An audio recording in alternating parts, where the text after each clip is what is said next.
J'ai enfoncé la lame dans son abdomen avec une précision chirurgicale, sentant la chair céder comme un fruit trop mûr.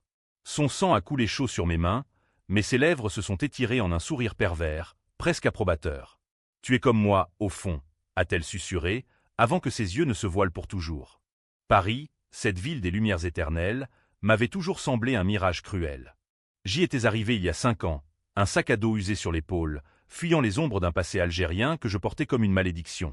Aïcha, c'est ainsi que je m'appelais encore à l'époque, mais en France, j'étais devenu Alice, un nom choisi pour effacer les traces, pour me fondre dans le décor haussmannien des boulevards. J'avais rencontré Étienne lors d'une exposition au Louvre, un de ces hasards que l'on prête au destin. Il était architecte, fils unique d'une famille bourgeoise du 16e arrondissement, avec ce charme distant des Parisiens qui vous regardent comme si vous étiez une œuvre d'art à cataloguer. Nous nous sommes mariés 1 an plus tard, dans une petite chapelle de Montmartre, sous un ciel de plomb qui promettait déjà l'orage. La baby shower avait été son idée à elle, ma belle-mère, Claire de Montfort. « Il faut célébrer la vie, ma chère », avait-elle dit d'une voix mielleuse, en organisant tout dans son hôtel particulier de la rue de Passy. J'avais hésité, sentant déjà le piège dans ses invitations guindées, mais Étienne insistait « C'est pour le bébé, Aïcha. Laisse-la faire. » Le bébé. Notre enfant, cette petite vie que je portais depuis 7 mois, un espoir fragile dans un ventre arrondi par l'attente et la peur. La fête se tenait dans le salon aux tapisseries Louis XV, avec des ballons pastels et des coupes de champagne que je ne touchais pas. Les invités, des amis de Claire, toutes issues de ce monde figé dans ses privilèges, me toisaient avec une curiosité polie, comme si j'étais un spécimen exotique.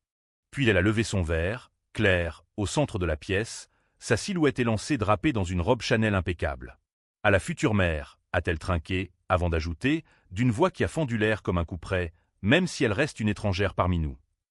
Le silence a suivi, lourd, étouffant. Les rires nerveux ont fusé, masquant mal l'embarras. Étienne a rougi, marmonnant une excuse, mais je l'ai vu. Ce regard complice qui lui a lancé, comme si c'était une blague de famille. Étrangère. Le mot m'a transpercé plus profondément que n'importe quel couteau. Étrangère à quoi? À leur sang pur, à leur secret bien gardé? J'ai serré les poings sur mon ventre, sentant le bébé bouger, comme s'il protestait déjà contre cette violence verbale. Ce soir-là, de retour dans notre appartement du Marais, j'ai pleuré pour la première fois depuis mon arrivée en France.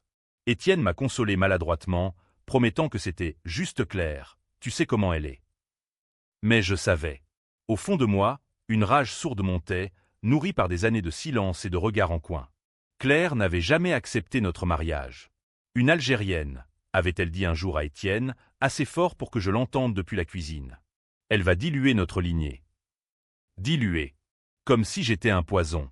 Pourtant, j'avais tout sacrifié. Mon nom, ma langue, mes rêves d'études pour devenir infirmière, tout pour m'intégrer dans ce cocon de privilèges qu'Étienne m'offrait.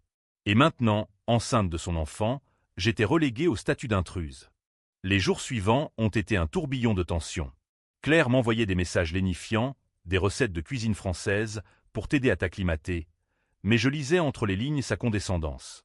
Étienne, lui, oscillait, un jour protecteur, le lendemain distant, invoquant le stress du travail. Je commençais à douter. Était-ce vraiment du stress, ou quelque chose de plus sombre? C'est alors que grand-mère est entrée en scène. Madeleine, la matriarche de la famille de Montfort, une femme de 92 ans aux cheveux blancs comme neige, recluse dans sa chambre à l'étage de l'hôtel particulier. Elle souffrait de démence sénile. Ses souvenirs un puzzle éparpillé où passé et présent se mélangeaient en un chaos poignant. Claire la visitait rarement, prétextant son état fragile, mais moi, curieusement, elle m'aimait bien. « Tu me rappelles quelqu'un », me disait-elle souvent, les yeux perdus dans le vague. Un après-midi pluvieux d'octobre, alors que je passais la voir pour lui lire un vieux roman de Proust, un rituel que nous avions instauré, elle a eu une de ces crises de lucidité fulgurante. Ses mains tremblantes ont agrippé mon bras, et elle a murmuré « Pas une étrangère.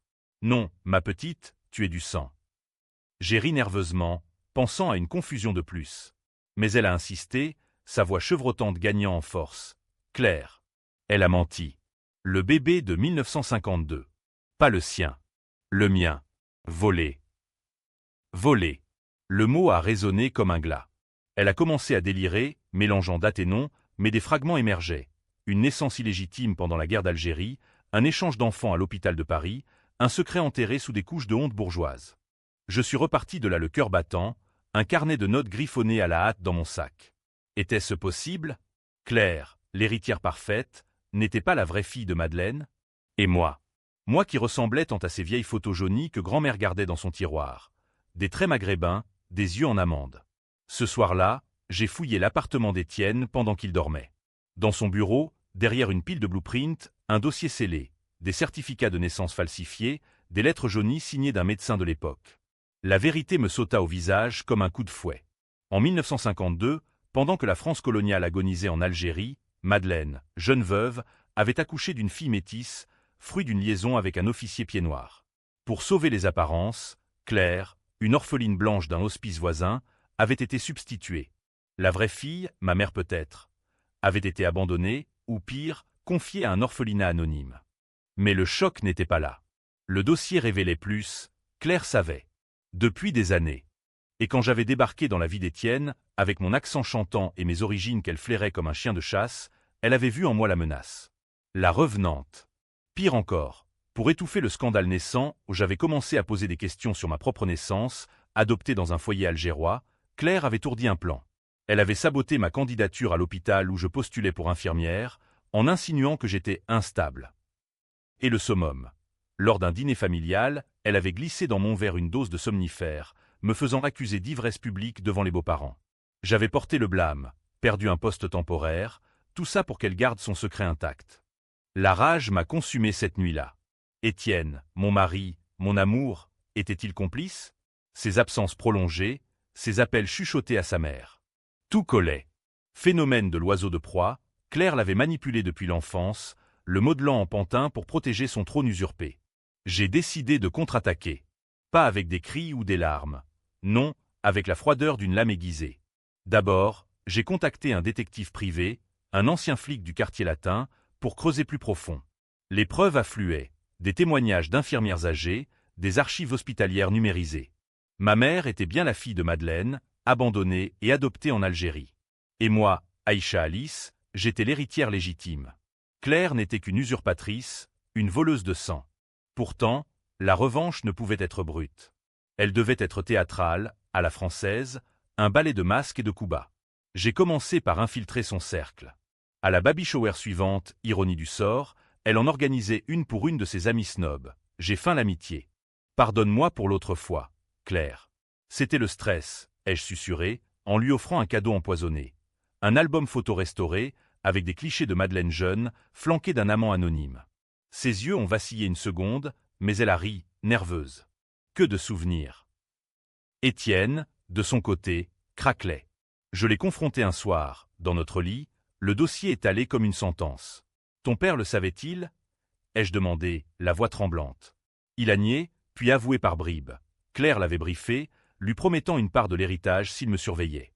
Je t'aime, Aïcha. Mais la famille. La famille. Ce mot poison. J'ai vu rouge, littéralement. Le lendemain, il a quitté l'appartement, prétextant un voyage d'affaires. Direction, la maison de Claire, j'en étais sûr. La tension montait, un crescendo wagnérien dans les rues grises de Paris. Grand-mère, dans ses moments de clarté, me suppliait « Ramène-la, ma fille perdue ». Mais Claire contre-attaquait. Des appels anonymes, des rumeurs sur mon instabilité mentale, elle excellait à retourner les armes. Un jour, elle m'a invité à l'hôtel particulier, sous prétexte de réconciliation. Pour le bien du bébé. J'y suis allé, micro caché dans mon collier, enregistrant chaque mot. Elle a dérapé, tu ne seras jamais des nôtres. Pars, avant que je ne raconte à Étienne T. Petit secret d'Algérie. Quel secret? Ma famille avait fui la torture pendant la guerre. C'était elle, l'horreur. Le piège se resserrait. J'ai décidé de frapper au cœur. Une lettre ouverte, anonyme pour l'instant, à un journal people qui adorait les scandales bourgeois. Mais avant, le coup de grâce personnel. Lors d'un dîner familial, le dernier, ai-je juré, j'ai attendu que grand-mère soit là, lucide pour une fois. Devant Claire, Étienne et les domestiques, j'ai sorti les photos, les documents. Regardez, Madeleine. Qui suis-je? Grand-mère a pleuré, pointant Claire, l'autre. La fosse. Le chaos a éclaté. Claire a hurlé, niant, accusant la sénilité. Étienne, blême, a balbutié. Mais le vrai twist? Dans la panique, Claire a avoué, dans un murmure empoisonné, « J'ai tué pour ça. Ton grand-père. Il avait découvert. » Un accident d'escalier, disait-il. Tué. Le mot a gelé la pièce. Elle avait poussé le patriarche dans les escaliers 20 ans plus tôt, pour sceller le secret. Et moi, innocente, j'avais porté le deuil comme une étrangère, sans savoir que c'était mon sang qui coulait. La revanche culminait. J'ai activé l'enregistrement, le diffusant en live sur un groupe familial WhatsApp. Les invités virtuels, cousins, oncles, ont explosé en messages furieux. Certains la défendaient, c'était la guerre, le chaos. D'autres me haïssaient, intruse qui détruit une famille. J'étais le centre du schisme, la flamme qui divisait. Mais Claire n'était pas vaincue. Mûre pour la contre-attaque, elle a lissé sa jupe, souriant froidement. « Tu crois que ça s'arrête là ? Étienne est à moi. Et le bébé. Il portera mon nom. » Elle avait raison sur un point. La loi française, avec ses subtilités successorales, pouvait encore la protéger. Sauf si. Le soir même, seul avec elle dans la bibliothèque, j'ai sorti le couteau, un souvenir de ma grand-mère algérienne, aiguisé pour les herbes, mais parfait pour la justice. Finissons-en, ai-je dit. Elle n'a pas résisté. Au contraire, dans son dernier souffle, elle a ri. Tu es ma fille, au fond. La vengeance nous unit. Étienne m'a trouvé là, couverte de sang, le corps de sa mère à mes pieds. Il a appelé la police, mais dans ses yeux, j'ai vu le doute, et peut-être l'amour perverti. Au procès, les preuves ont parlé, homicide justifié par légitime défense, après ses aveux enregistrés. Mais le twist final, l'ADN a confirmé, j'étais la petite fille de Madeleine. L'héritage m'appartenait. Étienne, brisé, a demandé le divorce, emportant le bébé naissant. Ou pas. Dans la salle d'accouchement, sous les lumières crues de l'hôpital Saint-Louis, il a tenu ma main, murmurant « Pardonne-moi ». Ai-je gagné ? La famille déchirée, Paris m'a semblé plus sombre que jamais. La vengeance est un poison doux, elle guérit, mais laisse des cicatrices éternelles. Pourtant, en tenant mon fils contre moi, j'ai souri. Étrangère ? Non. Reine. Les jours qui ont suivi l'aveu de grand-mère se sont étirés comme une toile d'araignée, fine et piégée, où chaque pas menaçait de me prendre au filet. Paris, sous son manteau automnal de feuilles mortes et de brume, semblait conspirer avec Claire pour m'étouffer. Je marchais les rues du Marais, mon ventre proéminent me ralentissant, évitant les regards des passants qui, dans leur indifférence parisienne, me renvoyaient à mon statut d'intruse. Étrangère. Ce mot résonnait encore dans mes nuits sans sommeil, un écho moqueur qui se mêlait aux cris du bébé à venir. J'ai décidé de creuser plus profond, seul, car Étienne, avec ses silences de plus en plus lourds, n'était plus un allié fiable. Le détective, un certain Duval, m'a reçu dans un bistrot enfumé de Belleville, quartier où les immigrés comme moi se regroupent pour panser leurs plaies invisibles. « Votre belle-mère est un serpent », m'a-t-il dit en sirotant un pastis, ses yeux plissés par des années de filature. Il m'a tendu un dossier plus épais que le précédent, des rapports de police jaunis, des témoignages recueillis auprès d'anciennes employées de maison. Claire de Montfort, née Claire Lefebvre en 1952, avait été placée à l'hôpital Cochin sous un faux nom. L'échange d'enfants n'était pas rare à l'époque, la honte des naissances hors mariage, les pressions coloniales, mais ici, c'était calculé. Madeleine, enceinte d'un amour interdit, avait été approchée par une intermédiaire payée par la famille pour arranger les choses. La vraie fille, prénommée Aïcha comme mois plus tard, avait été envoyée en Algérie via un réseau d'adoption discrète. Et moi ? Mon adoption à Alger en 1990 collait parfaitement. Ma mère adoptive, une veuve pieuse, m'avait raconté des histoires floues d'un bébé trouvé à la porte d'un couvent. Mensonge. J'étais le chaînon manquant, la preuve vivante du vol. Duval ajouta le piment. Claire avait découvert la vérité à 18 ans, lors d'une crise de Madeleine ivre de chagrin. Au lieu de restituer l'héritage, elle avait forgé des documents, séduit le fils unique de la famille pour asseoir son pouvoir. Elle a tué pour moins que ça, conclut Duval, évoquant un oncle éloigné, disparu, dans les années 70 après avoir fouiné trop près. La trahison d'Étienne me rongeait plus que tout. Était-il au courant dès le début ? Nos nuits d'amour, nos promenades le long de la Seine, tout cela n'était-il qu'un mensonge bien rodé ? J'ai commencé à le surveiller, installant un traceur sur son téléphone. Un truc appris de Duval, basique mais efficace. Les messages affluaient. « Maman, elle pose trop de questions. On fait quoi ?» Réponse de Claire. « Divertis-la. Le bébé nous lit. » Diverti. Comme une enfant.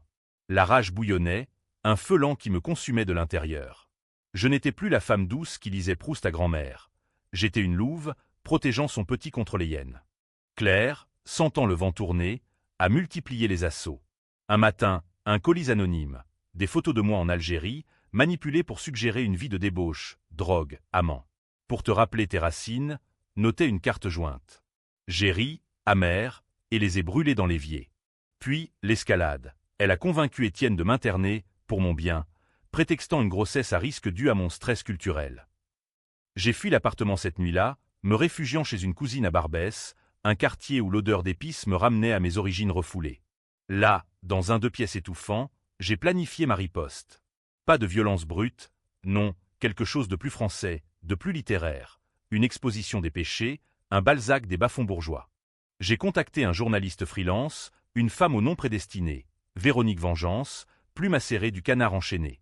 J'ai un scoop qui va faire trembler le faubourg Saint-Germain. Lui ai-je dit au téléphone, la voix voilée. Elle a mordu à l'hameçon, et nous nous sommes retrouvés au café de Flore, entourés de fantômes intellectuels.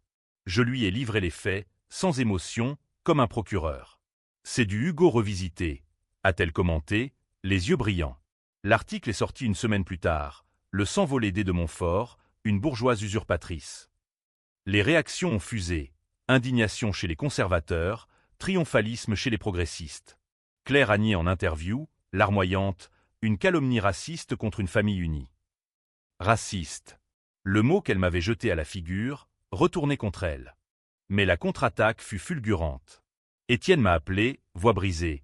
Tu détruis tout, Aïcha. Maman est effondrée. Effondrée? J'ai raccroché, le cœur serré. Puis, le coup bas. La police a perquisitionné chez ma cousine, invoquant une plainte pour diffamation et chantage. Claire avait ses entrées partout, y compris au commissariat du 16e. J'ai passé une nuit au poste, interrogé comme une criminelle, mon ventre comme bouclier dérisoire. Vous êtes une étrangère instable, m'a lancé l'inspecteur, un quinquagénaire au regard fuyant. Instable. Encore. Libéré le matin, grâce à l'intervention de Véronique, j'ai juré vengeance absolue. Retour à grand-mère, source de toute lumière dans cette obscurité. Elle était alitée, plus confuse que jamais, mais un éclat persistait. Le médaillon, a-t-elle bredouillé, pointant une boîte en velours. À l'intérieur, un bijou ancien, gravé d'un croissant de lune, symbole de mes racines. Pour ma vraie petite fille. Les larmes ont coulé. Avec ça, plus les enregistrements, j'avais l'arme fatale. Le dîner familial approchait, ce piège tendu par Claire pour réconcilier. J'y suis allé armé de vérité, pas de couteau, pas encore. La table était dressée comme pour un requiem, cristal, argenterie, et Claire au bout, reine déchue mais encore altière. Étienne à ses côtés, regard fuyant. Grand-mère en chaise roulante, emmenée par une infirmière complice. Les toasts ont commencé, faux semblant. Puis, mon tour. J'ai levé mon verre d'eau, pas de champagne pour les étrangères enceintes. À la famille, ai-je dit, avant de sortir le médaillon. Celui que Claire a caché pendant 70 ans. Le silence. Grand-mère a hoché la tête, lucide un instant. Maïcha. Revenue. Claire a pâli, puis rit nerveusement, délire de vieille femme. Mais j'ai lancé l'enregistrement sur mon téléphone, relié à la chaîne IFI. Sa voix, claire comme un poison, l'aveu du meurtre du grand-père, les falsifications, la haine viscérale pour ces sangs impurs. Étienne s'est levé, chancelant. « Maman ?» Elle l'a giflé, un geste si inattendu que la pièce a explosé en murmures. C'est là que le schisme s'est opéré. Les cousins présents, 2 branches, l'une traditionnaliste, l'autre libérale, se sont divisés. C'est de la folie. Soutenez Claire, elle a tenu la famille. Hurlait l'un. Enfin la justice pour les opprimés. Rétorquait l'autre. Moi, au centre, j'étais le catalyseur, la grenade dégoupillée. Claire, acculée, a murmuré à Étienne. Tue-la ou perds tout. Il a hésité, sa main tremblant sur le couteau à steak. Un instant suspendu, digne d'un film de Chabrol. J'ai fui dans la nuit, cœur battant, direction l'hôpital pour un check-up d'urgence. Le bébé allait bien, mais moi, brisée, mais vivante. La presse s'emballait, Véronique en première ligne. Claire, traînée en justice pour fraude et homicide involontaire, ripostait avec des avocats véreux. Et Étienne, il m'a écrit, je savais un peu. Pardon. Un peu. La trahison ultime. La vengeance prenait forme, mais à quel prix? Paris, ma prison dorée, se refermait. La fuite de l'hôtel particulier de Claire m'a laissé pantelante, le médaillon serré dans mon poing comme un talisman contre les démons qui me pourchassaient. Les rues du 16e, avec leurs porches sombres et leurs concierges aux yeux perçants, semblait hostile, comme si la ville entière conspirait pour me livrer à l'usurpatrice. J'ai hélé un taxi, direction l'hôpital, où le battement régulier du cœur de mon bébé m'a rappelé pourquoi je me battais. Non pour l'héritage, ces papiers froids, mais pour un avenir sans mensonge. Pourtant, en m'allongeant sur la table d'examen, l'échographe glissant sur mon ventre, j'ai vu dans l'écran non un enfant innocent, mais un pion dans ce jeu macabre. Claire n'a pas perdu de temps. Le lendemain, les journaux titraient « Scandale chez les de Montfort, accusation folle d'une belle-fille instable ». Une photo de moi, floue, sortie de nulle part, me montrait les hagards lors d'une manifestation pro-immigrés il y a 2 ans. Instable. Encore ce mot, brandi comme une épée de Damoclès. Véronique m'a appelé depuis son bureau enfumé. C'est de la diffamation pure, mais elle a les moyens. On contre-attaque avec un dossier ADN. J'ai acquiescé, en voyant un échantillon de salive, le mien, et un cheveu arraché à grand-mère lors de notre dernière visite. Les résultats arriveraient dans 1 semaine, mais en attendant, l'enfer se déchaînait. Étienne. Ah, Étienne. Son silence radio après le dîner était assourdissant. J'ai craqué la nuit suivante, composant son numéro depuis le téléphone jetable de Duval. « Viens me voir », ai-je supplié, voix brisée. Il est venu, à minuit, dans un café anonyme de la place des Vosges, son visage creusé par l'insomnie. Je ne savais pas pour le meurtre, Aïcha. Seulement pour l'échange. Maman m'a dit que c'était pour te protéger, que tu étais dangereuse si tu découvrais. Protéger. De qui? De la vérité qui me revenait de droit? Il a pleuré, ces larmes d'homme blanc privilégié qui attendent absolution. J'ai failli le frapper, mais au lieu de ça, je l'ai embrassé, un baiser empoisonné, chargé de questions non dites. Choisis, ai-je murmuré. Il a choisi le silence, repartant dans la nuit comme un fantôme.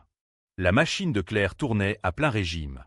Elle a fait pression sur l'infirmière de grand-mère, qui a soudain retiré son témoignage, invoquant la confusion.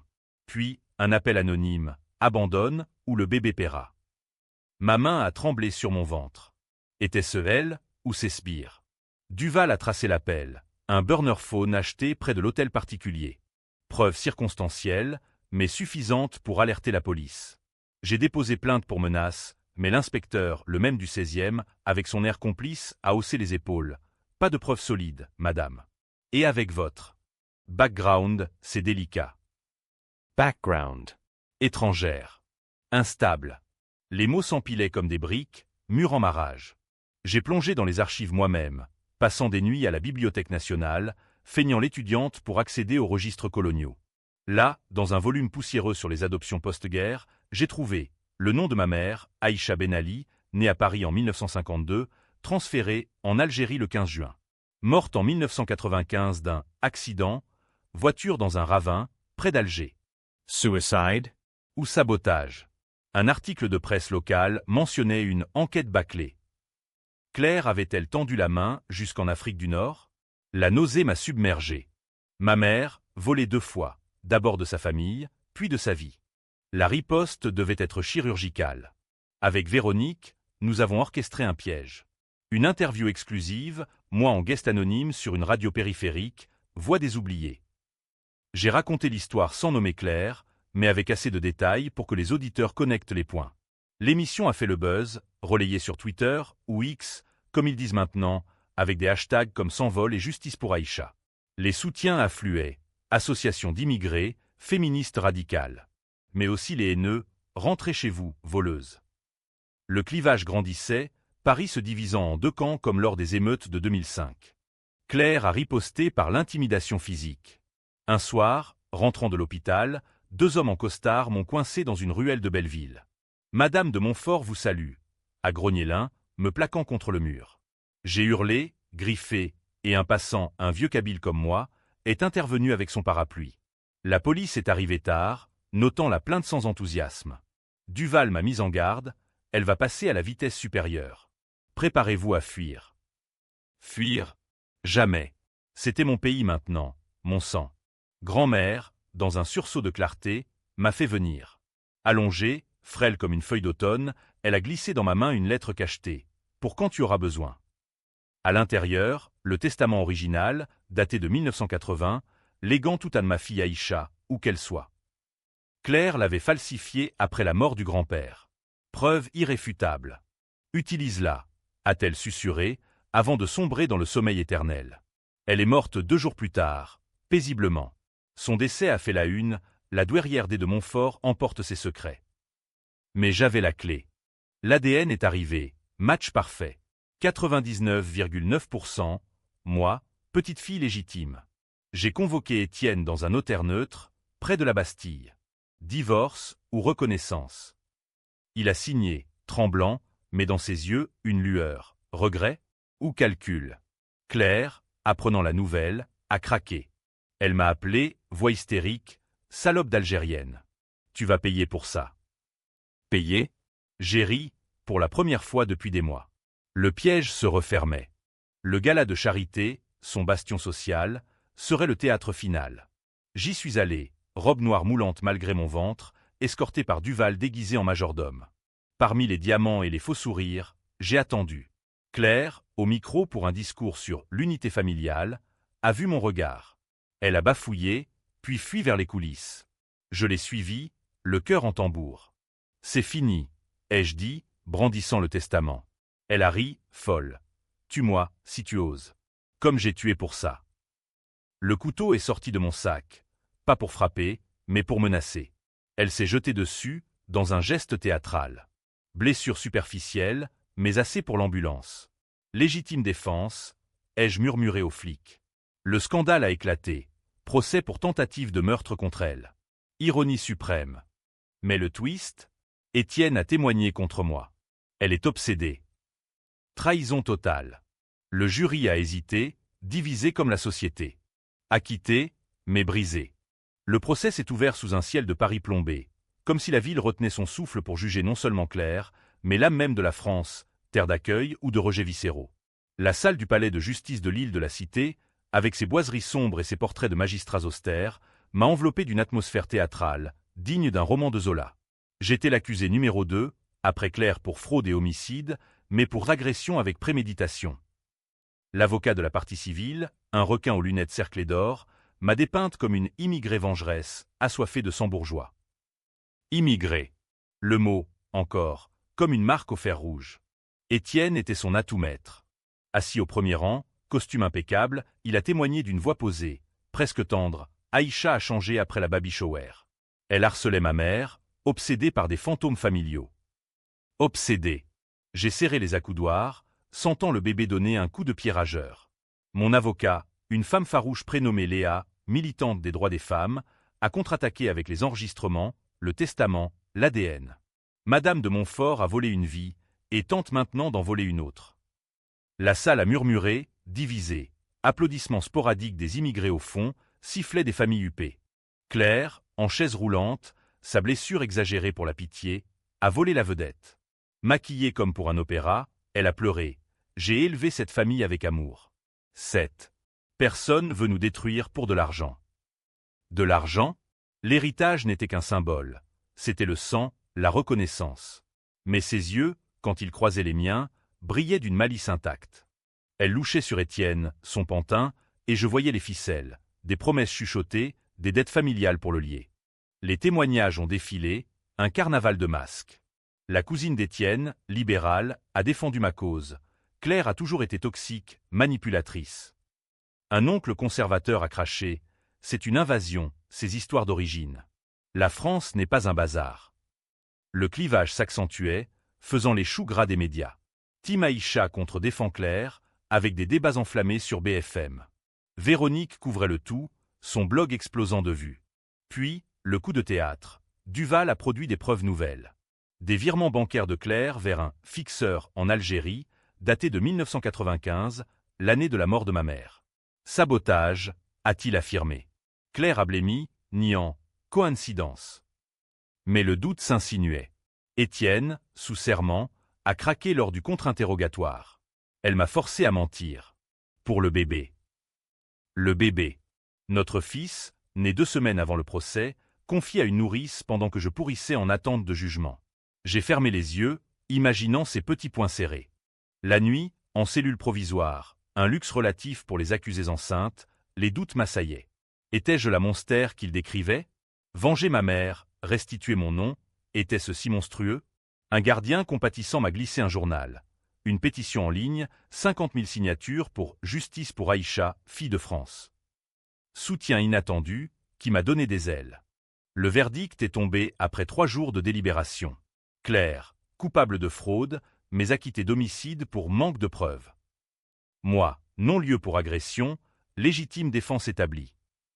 La salle a explosé, hurrah, huée. Claire m'a lancé un regard, ce n'est pas fini.